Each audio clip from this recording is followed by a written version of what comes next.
Hi all. I want to welcome you to our 221 beginning painting or painting one. And I'm going to go over the supply list that I posted online and that I will be giving you on the first day of class. The reason I'm making this video is because some of you might forget some stuff that we go over in class, or you might choose to go and get your art supplies early before Thursday, because I would really like everybody to have their supplies next week on Tuesday so that we can dive into painting, which is really fun. Okay, so going to the art store can be a little overwhelming sometimes, especially if you go to a giant store like Blick or one of the larger art stores, and usually the staff is used to students coming in and buying supplies, and they're really helpful. So but it might be helpful to see, just to see what these things actually look like that are on this list if you've never painted before. First, I want to address the difference. You can use for this class, you can use oil paint or you can use acrylic paint. You only need to choose one. And I'm going to address the difference between both of them. I just have to say that I've taught painting many times. I'm an artist that primarily uses oil paint, and I always try to encourage, in the past I've always tried to heavily encourage people to get oil paint because I like to do my demos in oil paint. However, I understand that some people might not want to use an oil-based paint and would prefer to use a water-based paint like acrylic, and there are things that you can add to the acrylic now to get it to behave more like oil paint. However, I'll go over the differences and you can decide which one you want to buy. Okay, so let's talk about oil paint. I'm going to remove these. There's many brands. Oil paint's a traditional media that's been used by artists for hundreds of years, and it's basically made from pigment and usually linseed oil, which is, the medium that it's used with to make the paint. And the difference between really expensive oil paint and not so expensive oil paint is that usually, more expensive oil paint like Winsor Newton will have the ratio of pigment to the medium is greater, so that it will have a more concentrated color. However, I've been painting my whole life, and I'm not picky when I make my paintings that I display in galleries or whatever. I'm not picky about what kind of paint I use because, with oil paint you tend to layer the colors a lot, and it's fine. So I'm just going to talk about on the list, there's many brands when you go into the stores, but there's, and they vary greatly in price. And what I tried to do in this class is suggest things that will keep your costs down, because, you're students and you want to keep your costs down. Okay, I get that. So, there's many brands of paint, and I'm fine with student grade paint, which tends to be lower priced. So we'll take the Winsor Newton out, and these are just some examples of some of the painting brands that I was talking about. Blick has a student grade paint, Grumbracher, Utrecht and Blick. Utrecht has been making their own paint for many years, and then they merged with Blick, so you can only get the Utrecht paint at Blick, but it's good paint, and it's what I like to use Utrecht primarily. That's what I paint with, but it doesn't matter. Any kind of oil paint is fine. Okay, so what I did was I made a list here of the colors. For example, Gamblin 1980, which is a reasonably priced paint, these color lists correspond. It's just that sometimes the actual names of the paint differ depending on the company that makes them. But I chose these colors because from these colors, this limited list, you really will be able to mix an unbelievable array of colors. And so you don't need to buy, special greens or fuchsias or whatever, all different kinds of paints, because you'll be able to mix them from this limited list, and I'll show you how to do that. So I'm just going to talk real quick about, well, first I'm going to go over, if you decide to buy oil paint, what you'll need to paint with, okay? And then I'm going to go over the acrylic paint and, do the same thing. So you want to get some tubes, this size tube. It's 30, here, let me hold it up here. 1.25 fluid ounces, 37, I guess that's milliliters, but these tubes, this size tube is fine. This will last you. So you would like to get these colors that are on this list, and then I will go over brushes for oil painting. Okay, these are some brushes. There's a lot of companies, when you go to the art store, you're not going to believe it. If you go to a big art store, they're going to have tons of brushes. So look for the brushes that say for oil paint or acrylic. You can use the same brushes for oil paint that you use for acrylic. So I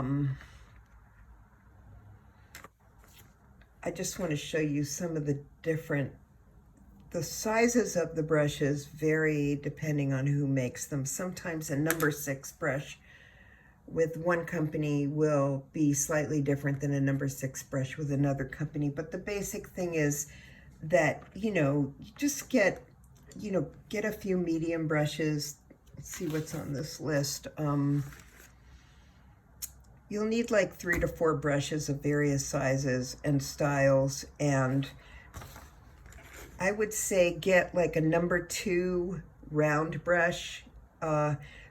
It should be kind of soft, and the way to tell a good brush is if you bend it like this, it'll snap back. And a lot of times if you go buy some sets, let's say you go to Michael's, which is kind of a arts and crafts store, and they have these sets of brushes, but they're, I would encourage you to get individual brushes and not so much by the sets. It may be overwhelming, and I'm just going to explain some differences in brushes, but you can always add more brushes. Actually, the Skyline bookstore has a great selection of brushes, and I find their prices to be very, very good. So that's it. You want to get a small round brush. This is called a round, which you can see the ferrule is round, and the brush comes to a nice point when it's wet. Here, I'll wet it. You can see, well, this is an old brush, so anyway, it comes to, a nice point, and this is for detail. And then I would say get a few of, there's flat brushes and there's filbert brushes, okay? That's a flat brush. Flat brush means the ferrule, which is the part that holds the bristles, is flat, and the brush is kind of a blunt cut. And then there's filbert brushes, which are like flat in the sense that the ferrule is flat, but they kind of have a sense of roundedness. I like filberts, I like flats. They both have their uses. I would say maybe get a number 6 is about the equivalent of a medium brush. There's different types. The brushes are made of different types of substance too. Sometimes you'll see them, and these are bristle. Traditionally, they've been hog bristle. So they're a little stiffer than, let's say, a brush like this, which these are probably nylon, some kind of nylon. And sorry, I have paint all over my fingernails, but some kind of nylon where this is a round and it's softer. And, you know, you can try both and see what works for you. So I would say get, you know, a flat brush. Measurement would be, this is a good size. This is about 3/4 inch, you know, just to give you an idea. Get a small brush, like a number 2, maybe a couple of number 6s, like a flat and a round, like this. And, you know, if you want to try some of the different kinds of brushes, the nylon ones are good with acrylic. They're even, I think they work a little better with acrylic. And you can get some of the more bristle brushes, which are stiffer. You know, it just depends on what you like to use. You can get, you know, this is probably like a number 8 or 10. Let's see what it says. Yeah, it's a 10. Okay. So maybe one like this, like a flat number 10, and then a 6, a number 6. This is a 4. But, you know, like I said, the sizes vary, like somewhere between 4 and 6, a round and possibly a filbert brush. And that will give you a chance to really play around with the kind of brushes that we'll be using in this class, and you can decide what you like, and you can always get more later. So that part, the brushes are the same for oil and acrylic, but I'll go over the brushes again when I explain the acrylic paint. Okay. Okay, painting mediums. There's several kinds of painting mediums. There's terpenoid. This is what we use in art class. It's a painting medium, and it's a brush cleaner, but you can also add it to your paint. You also add it to your paint to dilute it. So there's terpenoid, and there is Gamsol. Both of these are fine, I would say. Either one of these is fine, is great. Okay.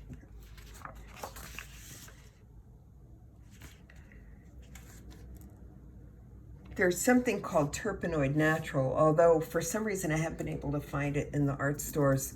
Make sure you don't buy that, because that's actually a brush cleaner and not a medium, and it comes in a green can. But I'd actually like some terpenoid natural. I've been trying to find it, and the stores haven't had it. So, okay. You know, we'll go over the brush care and cleaning in the classroom. Palettes. Let's talk about palettes. Okay, for this class, I think the simplest thing to do is to get just a pad of palette paper.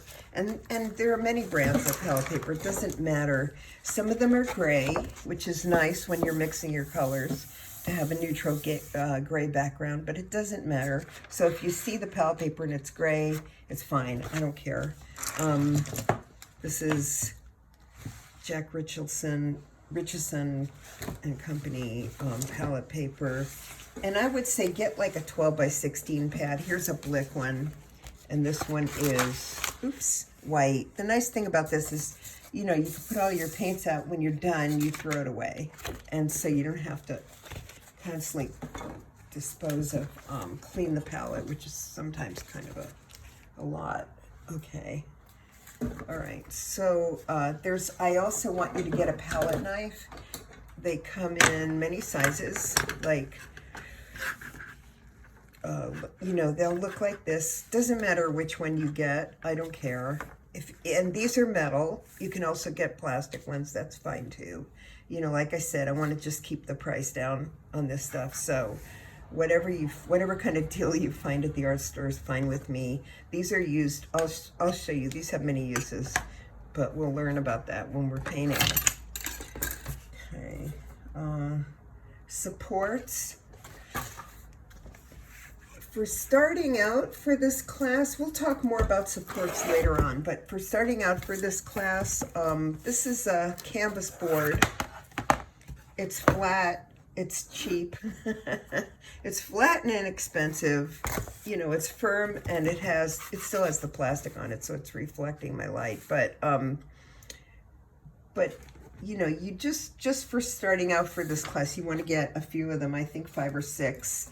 Or you can get something called gesso board, which is wonderful. I love painting on gesso board as well. It's a little more expensive, and it's also a panel.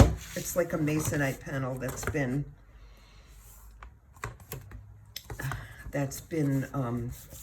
gesso. Gesso is a medium that you prime your canvas and your panel with, although these are already primed, meaning that's why they're white, because there was a layer of primer put on the canvas or the panel so that you can just immediately start painting. So that's what you want to get. That would be for both oil and acrylic painters. And yeah, because we're going to start the class with a bunch of small paintings, and I'll put this here. Okay. And then for oil painting too, you want to get some cans like this. And I would suggest getting a jar.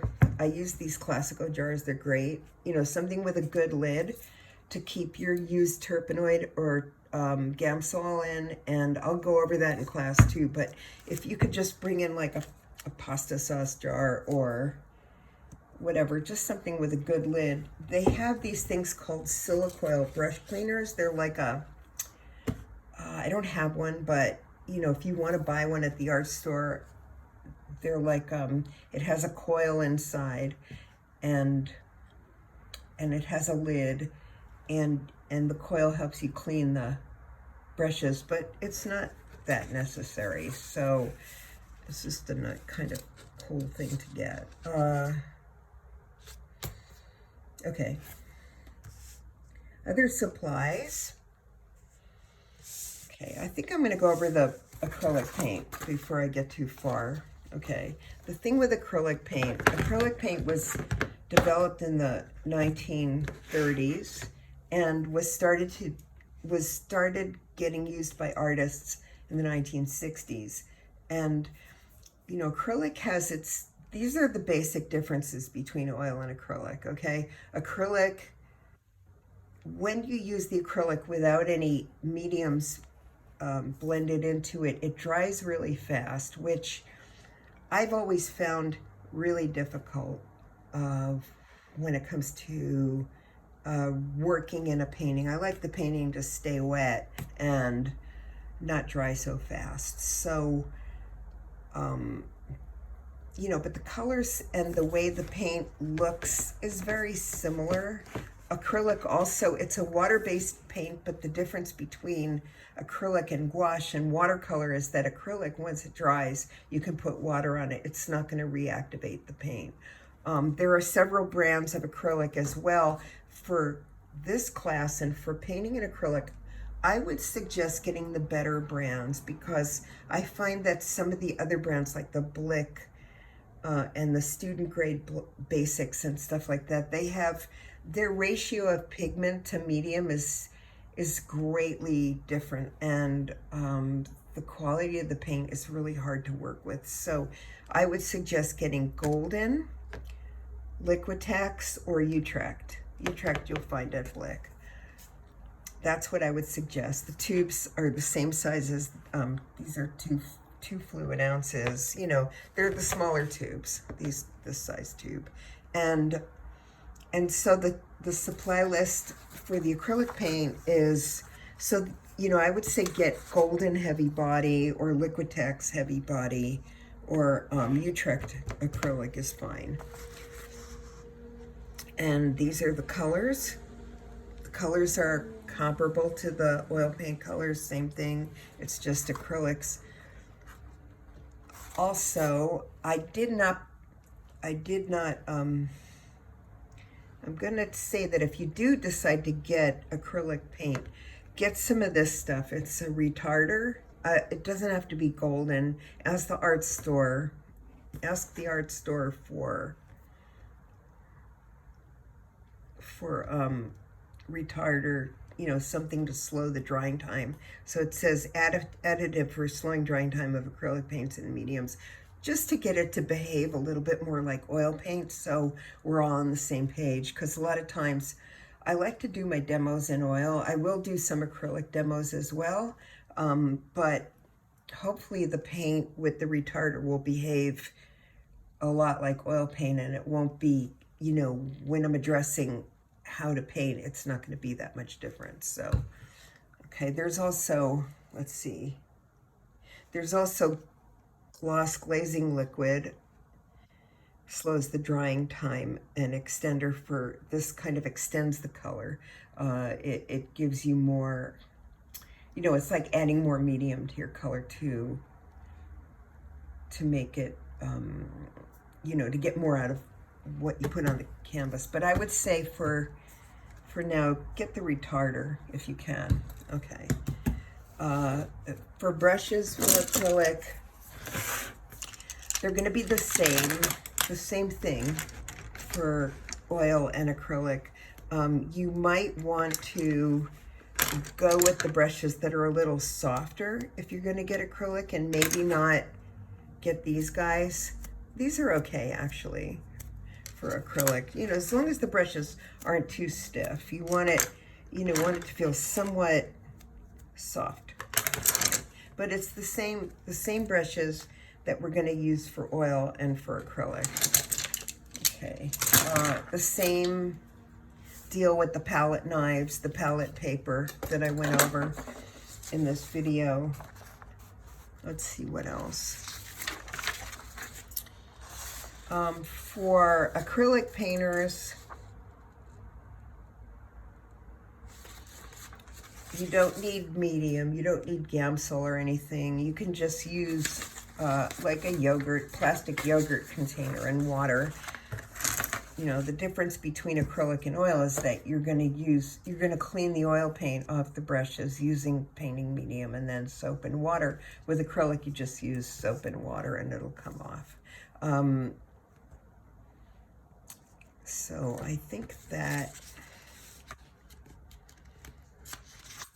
is pretty much it. Same supports for acrylic painter.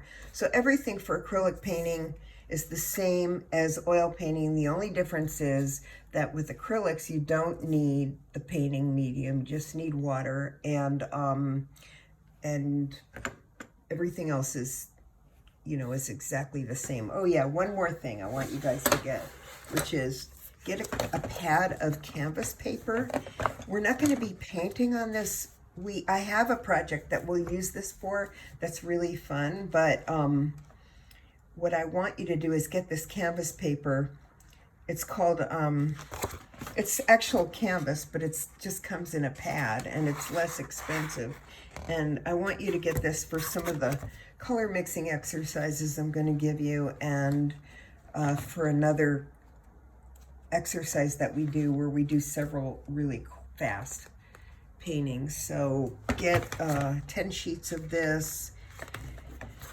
It doesn't mean it doesn't have to be 10 sheets, but anyway, get a pad of that for certain assignments. Okay, here's a list of art stores, which will be on your supply list, and I think I covered a lot of what the art stores are. California Art Supply is wonderful. It's down in San Mateo, and the Skyline College bookstore does have an acrylic kit.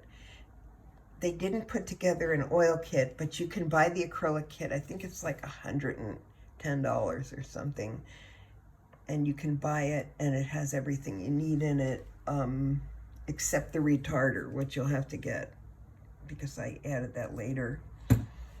And for the oil painting kit, Blick has a coupon where you can order the oil painting kit through the Blick store and then pick it up, or I'm not sure if they'll ship it to you, but I'll send that. I'll send those flyers out or post them on Canvas, and I'll also have them with me on our first day of class. And on our first day of class, I'm going to go over all this stuff, and you can ask me questions or whatever, And I'm just making this in case you decide you want to go shopping. You want a couple of extra days to get your art supplies in case you're going to be too jammed up over the weekend. So that's it. And I think I covered everything I need to. So I will see you on Thursday. Okay.